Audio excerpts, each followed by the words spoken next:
kako lahko ustavimo negativne misli. Predno vam odgovorim na to vprašanje, je važno, da razumemo, da je miselnost središče vseh naših miselnih procesov in prepričanj.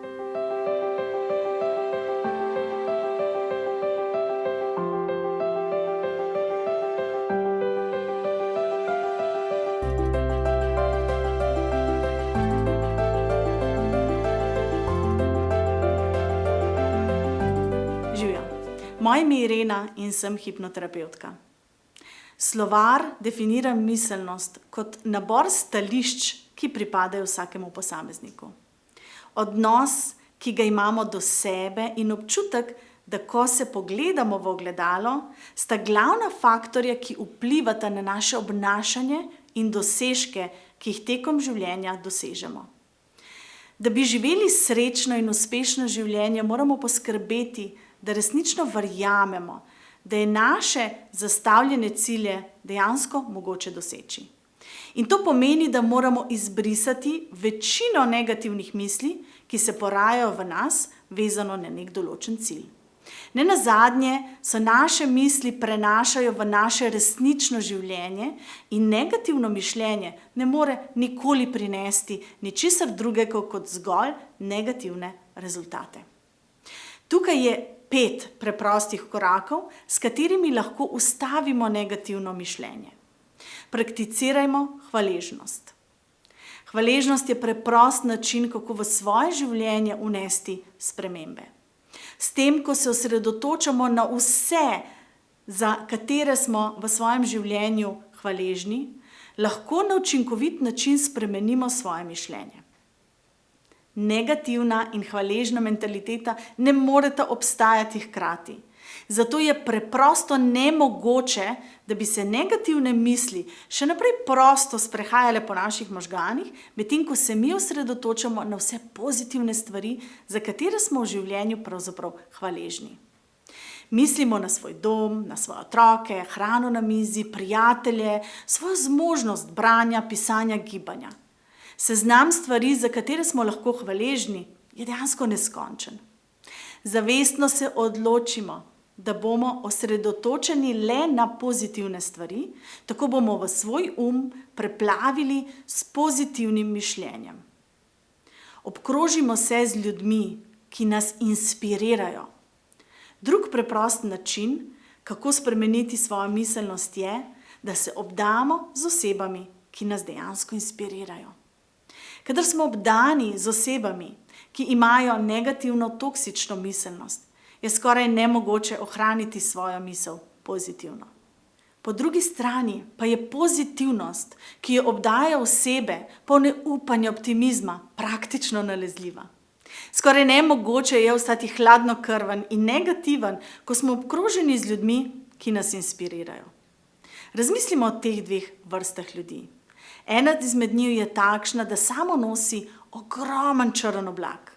Ko vstopi v prostor, se atmosfera hipoma spremeni. Njihova slaba volja se čuti kilometre daleč. Druga v vstopu v prostor izžareva energijo, upanje in optimizem. Takoj se ob njih počutimo bolje in ne moremo si pomagati, da se ne bi enostavno nasmehnili. Glavno vprašanje pa je, s katero vrsto ljudi bi želeli vi biti v prostoru. Tretji način so dnevne potrditve. To so stavki potrditve, ki jih govorimo. So izvrsten način, kako se lahko reprogramiramo in kako reprogramiramo tudi svojo podzavest. Sam od sebe namreč ne loči med resničnostjo in izmišljotino. Verjame le, kar mu povemo mi. Besede so zato močno orodje, ki nam lahko na poti do uspeha ali pomaga ali pa nas zavrača. Pomembno je, da jih zavestno izbiramo in seveda bolj pametno. Stavki, ki si jih govorimo, tudi tiste v mislih, odločajo o našem življenju. Zato si poskušamo nameniti enako ljubezen, kot jo namenjamo svojim otrokom, partnerju ali najboljši prijateljici. Povejmo si naslednjo poved. Ljubljena sem ali ljubljen sem, vredna sem uspeha, sem zdrava, Obožujem svoje življenje. Tukaj je tvoja priložnost, da izbereš različne in drugačne slike. Pri metodi vizualizacije si v mislih predstavljamo, da so se nam vse dobre stvari, ki smo si jih kadarkoli želeli, že zgodile. Gre za odlično orodje, s katerim vplivamo na svojo realnost. Ko se recimo zjutraj zbudimo in si predstavljamo, da nas čaka čez dan super veliko dobrih izkušenj, obstaja velika večja verjetnost, da jih bomo tudi zares izživeli. Hkrati pa velja tudi obratno. Se spomnite takrat, ko ste si zjutraj mislili, joj, današnji izlet bo totalna katastrofa, pa se sedaj vprašate, kaj ni bil res? Vizualizacijo lahko za dosego svojih ciljev porabimo na različne načine. Eden izmed njih je, da si predstavljamo, da sedimo recimo v prazni kinodvorani.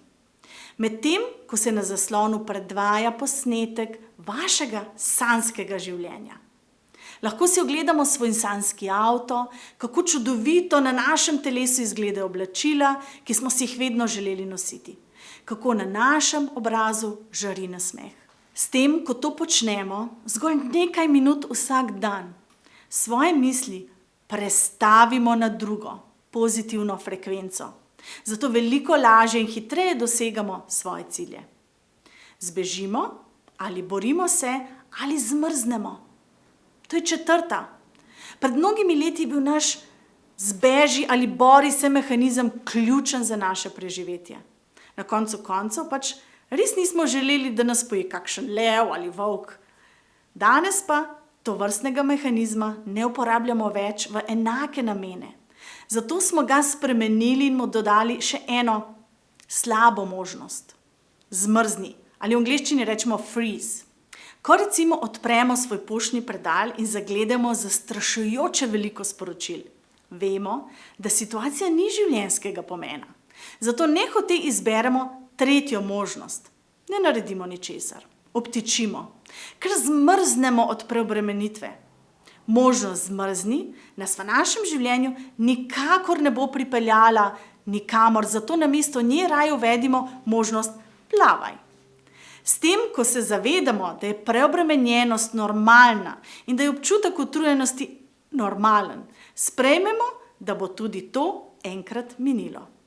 Vedite, da ne rabimo bežati in hkrati ozavestite, da možnost, da ne naredimo ničesar, enostavno ni sprejemljiva.